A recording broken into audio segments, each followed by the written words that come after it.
2025 সালে college admission কবে শুরু হবে এই নিয়ে চলছে একটা দোলাচল এবং তারই মধ্যে চলে আসছে একটা কনসার্ন ইস্যু।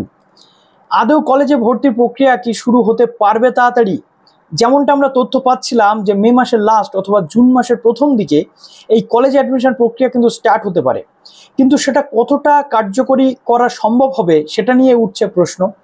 কেননা আমরা যদি একটু আলোকপাত করি এই দিকটাতে, যে এইচএস এর রেজাল্ট বেরিয়ে গেছে, সিবিএসসি রেজাল্টের জন্য আটকে আছে, উচ্চশিক্ষা দপ্তরের নোটিফিকেশন বা বৈঠক হওয়া বাকি আছে, কিন্তু আলটিমেটলি এর মূল জায়গাতে সত্যি কি ঘটনাটা ঘটতে পারে বা কি কি জিনিসগুলো ভিতরে রয়েছে, যার জন্য উচ্চশিক্ষা দপ্তর বা রাজ্য সরকার খুব দ্রুততার সাথে এবার অ্যাডমিশন প্রক্রিয়া স্টার্ট করতে পারবে না, তার মূল নেপথ্যে কি কারণ রয়েছে? ওবিসি ইস্যু নাকি কি ডিসকাস করবো আজকের এই ভিডিওটাতে। যারা নতুন আছে অবশ্যই চ্যানেলটিকে সাবস্ক্রাইব করে পাশে থাকা বেল আইকনটি ক্লিক করে দিতে একেবারেই ভুলো না, যাতে সব তথ্যগুলো তোমরা টাইম টু টাইম আমাদের চ্যানেল থেকে পেয়ে যাও। অ্যাডমিশন থেকে শুরু করে স্কলারশিপ সমস্ত ডিটেল যাতে তোমরা এখান থেকে পেয়ে যাও, তার জন্য অবশ্যই চ্যানেলটিকে এসজি টিউটোরিয়াল গাইড চ্যানেলটিকে সাবস্ক্রাইব করে দাও। তো কলেজ ভর্তিতে বা বিশ্ববিদ্যালয় ভর্তিতে ওবিসি সংরক্ষণ নিয়ে একটা প্রশ্ন উঠছে, কেননা ওবিসি মামলাটি এখনো সুপ্রিম কোর্ট বা আমাদের রাজ্যের হাইকোর্ট যুগ্ম জায়গাতে রয়েছে। এই ওবিসি মামলার নিষ্পত্তি কবে হবে তার উপর ডিপেন্ড করছে রাজ্যের একাধিক চাকরির ভবিষ্যৎ, ডিপেন্ড করছে রাজ্যের কলেজ অ্যাডমিশন প্রক্রিয়া।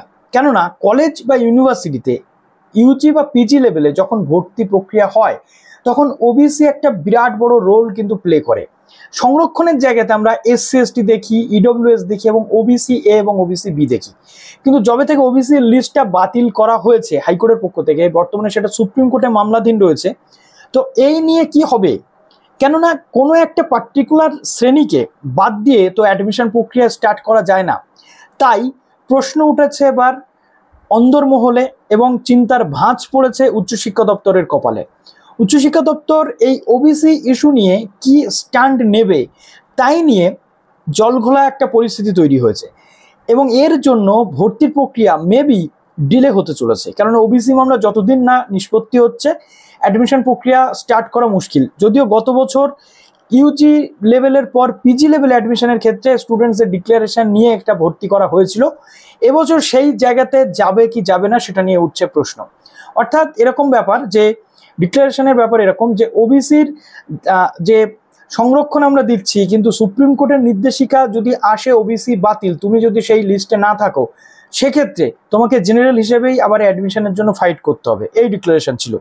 তো আমরা দেখতে পাচ্ছি বিভিন্ন বোর্ডের দ্বাদশ শ্রেণীর ফল প্রকাশের পর এরপরই কলেজ ভর্তির প্রক্রিয়া শুরু হওয়ার কথা, কিন্তু উচ্চশিক্ষায় ভর্তির ক্ষেত্রে অন্যান্য অগ্রসর শ্রেণীর ওবিসি পড়ুয়াদের সংরক্ষণের কোন সম্প্রদায় কারা অন্তর্ভুক্ত হবে, অর্থাৎ কারা ওবিসির মধ্যে থাকবে, কোন সম্প্রদায় কারা থাকবে না, সেই নিয়ে সুপ্রিম কোর্ট ও কলকাতা হাইকোর্টে মামলা চলছে। এই পরিস্থিতিতে ভর্তি প্রক্রিয়া কিভাবে হবে সেই নিয়ে ইতিমধ্যে রাজ্যের যে অনগ্রসর শ্রেণী কল্যাণ দপ্তর রয়েছে তার পরামর্শ চেয়েছে উচ্চশিক্ষা দপ্তর। পাশাপাশি বিভিন্ন বিশ্ববিদ্যালয় লাইক যাদবপুর বিশ্ববিদ্যালয়, কলকাতা বিশ্ববিদ্যালয়ের মতো বিশ্ববিদ্যালয়রা, এছাড়াও রবীন্দ্রভারতী ইউনিভার্সিটির মতো বিশ্ববিদ্যালয়রা সরকারের ওবিসি সংরক্ষণ নীতি বাতিলের পর যে ভর্তির বিজ্ঞপ্তি দিয়েছিল সেখানে স্টুডেন্টসদের ডিক্লারেশন নিয়েছিল এবং বর্তমানে উচ্চশিক্ষা দপ্তর বিভিন্ন যে বিভাগ রয়েছে তাদের সাথে মিলে শ্রেণী কল্যাণ দপ্তরের সাথে আলোচনায় রয়েছে এবং কি করা উচিত উচ্চশিক্ষা দপ্তরের পক্ষ থেকে একটা চিঠি সেখানে পাঠানো হয়েছে। বৃহস্পতিবার যাদবপুর বিশ্ববিদ্যালয়ের যে বিজ্ঞান ও কলা বিভাগের ভর্তি কমিটি স্নাতক ভর্তি প্রক্রিয়া নিয়ে বৈঠক করেছে।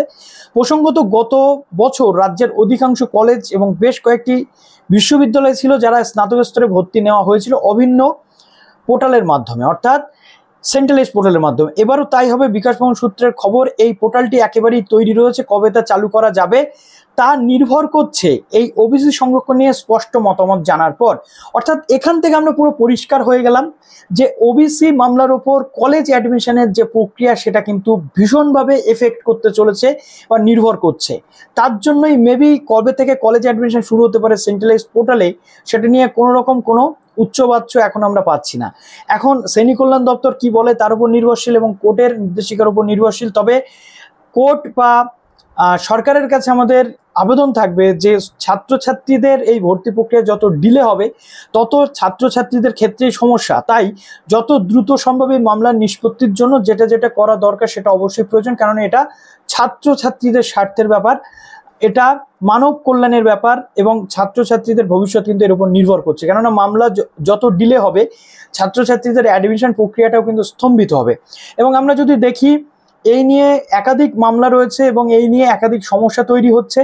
প্রত্যেক বছর এই ভর্তির ডিলের ফলে ছাত্রছাত্রীদের সেশনও পিছিয়ে যাচ্ছে, খুব কম সময় তারা পাচ্ছে সেমিস্টারে পড়াশোনা করার জন্য। সেমিস্টার সিস্টেমে অত্যন্ত কঠিন একটা সমস্যার সম্মুখীন হতে হয় ছাত্রছাত্রীদের, তারা কিভাবে পুরো সিলেবাস কমপ্লিট করবে সেটাই বুঝে উঠতে পারে না। তো চলো ভিডিওটা এখানে শেষ করলাম, তোমাদের কি মন্তব্য কমেন্ট সেকশনে জানাতে ভুলো না। ভালো থেকো সবাই, বেস্ট অফ লাক।